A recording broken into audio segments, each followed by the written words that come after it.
السلام عليكم. أنا راضية الشربتي، أنا معلمة من قبل 35 سنة متقاعدة، ومجربة هاي التجربة مالتي دواء لحبة بغداد، مجربتها على أهل بيتي وعلى الطالبات اللي عندي كانوا تظهر عليهم حبة بغداد الشمالية يسموها. فهي سهلة ما بيها شيء، أنا سامعتها وطبقتها والنجاح 100%. النجاح مالها 100% لمدة 10 أيام مو أكثر، بإذن الله راح يشفى المريض من عندها. هاي أبسط ما تكون الأدوات مالتها. سمسم هذا للأكل، كلنا عندنا سمسم ببيوتنا، وعندنا زيت الزيتون ببيوتنا، وعندنا هاي الهون الحجري، هذا شوف شلون نسوي به شكل يطحن. هذا السمسم أنا أقليه بلا يدهن، هو أساسه يسمونه أساسه عما يصير جوز يطوخ، لا ما يحترق بس جوز يطوخ يصير جوز يطوخ. أنا آخذ هذا السمسم وأخليه بطن هذا الهاون الحجري، أو أسحنه على ما يصير باودر، وبعدين أجيب إلى زيت الزيتون شوية مو هواية، على ما أخليه يصير مثل مرهم، مثل دهن مرهم، مو سائل، دهن مرهم يصير، وأخليه على حبة مرهم، أخليه عليه أغمط عليها على أن تشبع. أخليه باليوم 3 مرات أخليه هي وما أغسله، بس أمسح القديم وأخلي الجديد فوقه لمدة 10 أيام. أنا أظن لكم النجاح. أنا انقهر من أسمع 4000 إصابة بهذا المرض اللي حبة بغداد بين النازحين وبين أهلنا بالعراق. أنا طبعا مو بالعراق، بس أنا انقهر برنامج عربي وأشوفه وأقول يا ريت أشوف بالأهل المدينة أحد، بس لقينا استشاروا علي سويه باليوتيوب بالكمبيوتر ونشريه إن شاء الله بالشفاء. ماكو واحد ما عنده بيته سلسل، وهذا السلسل هو الشفاء الشافي، لا بالخارج ولا دواء ولا أبر، هذا كله غلط. هذا ظرف 10 أيام إن شاء الله بإذن الله تشفى بالنحبة بغداد. وإذا تريدون توصلون لي الخبر إنه شفوا بعض الأمور، أنا بالمدرسة كنت ومداوية بطالباتي ومداوية بنت أختي هم صارت عندها حبة الأسمانية وداويتها وطابت بنجاح بظرفية 10 أيام مو أكثر أو أقل، أسبوع، وإن شاء الله بالشفاء والعافية. عندي هاي أقليسة الشكل أساسها مو أقلية أساسها خلينا على هذا النار أحسن.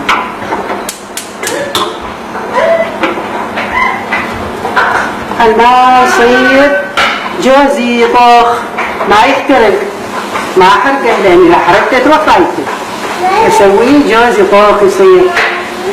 طبعا أنا هاي نموذج صغير سويت، وانتم بعد إذا تريدون على كميات كبيرة يسووها وإن شاء الله الجميع يشفيهم. بس أريد خبر إنهم شفوا ب10 أيام، شفوا من هاي حبة بغداد اللعينة اللي تاكل، يسموها آكلة، زمن القديم آكلة يسموها.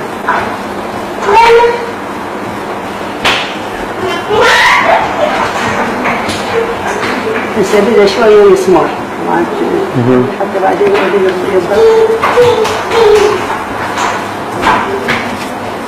بس اكو قسم طبعا يستهينون شنو السمسم يطيب حبة بغداد يروحون يجيبونه من الخارج دواء، وشفت قسم منهم بالكمبيوتر يجيبون أبر يحقنون، أبد لا أبر ولا شيء. هذا السمسم البسيط زرع الله هو هذا اللي يشفيه، وأنزلنا الداء وجعلنا لكل داء دواء، الله جعل لكل داء دواء.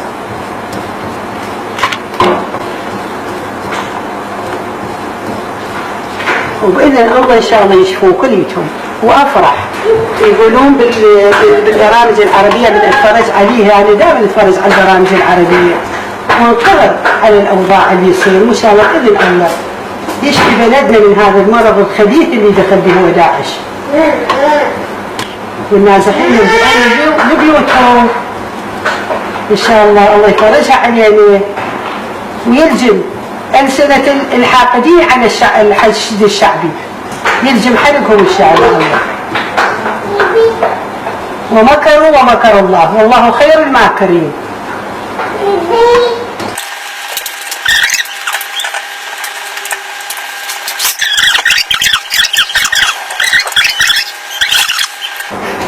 سوى أبيض بعدين يصير أصفر بعدين يصير جوزي فاتح جوزي يعني ما خليه يحترم. هذا من يسوي له هالشكل يسوي له الحلويات الشيء، بس أنا ما راح أسوي الحلويات، أسوي دول شافي بإذن الله.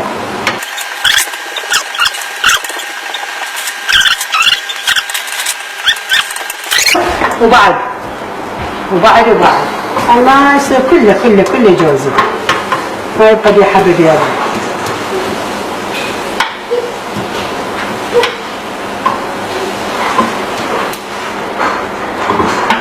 أنا كنت أتمنى بإني كنت صغيرة أصير طبيبة، بس الله ما خلاني أصير طبيبة، معلمة. درجت بالتعليم ونجحت 35 سنة أنا خدمت العلم 35 سنة، بعدين قعدت ربيت أحفادي.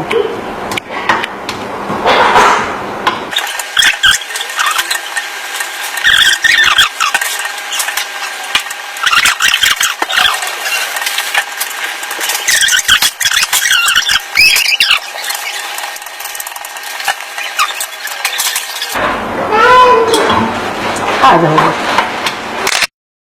طفيناه وخليه يبطل هذا الهاون، يبطل الهاون وراح سحلي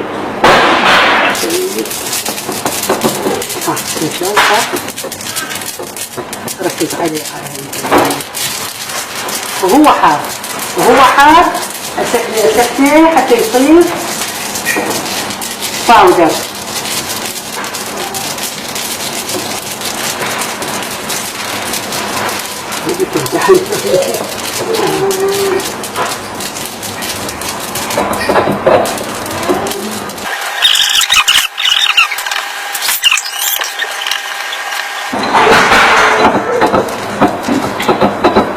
صراحة شوية أخلي له زيت الزيتون شوية.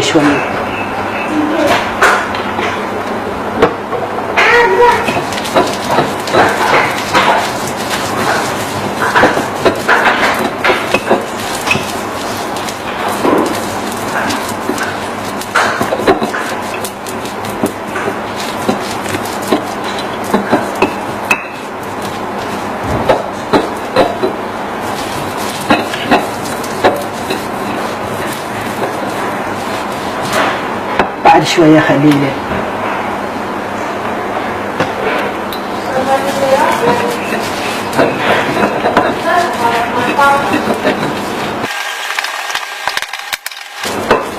زين. شوفوني شلون صار. شو بواقي؟ شوف شلون صار.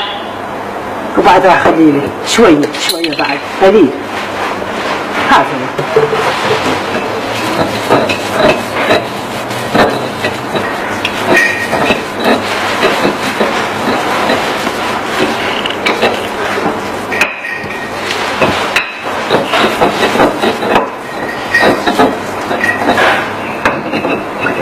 شو قلت خرفت صغير.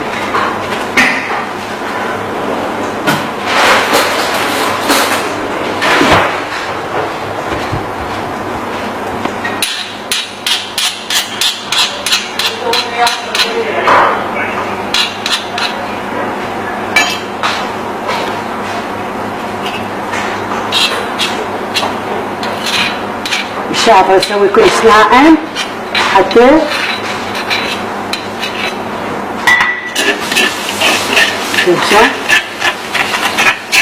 شوف خراب. شوف شلون صار ناعم. هذا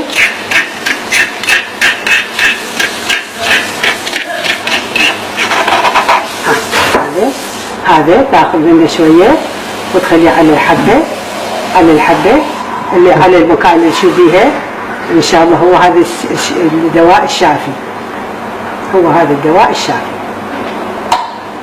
حبة البسماني. والسلام عليكم ورحمة الله وبركاته.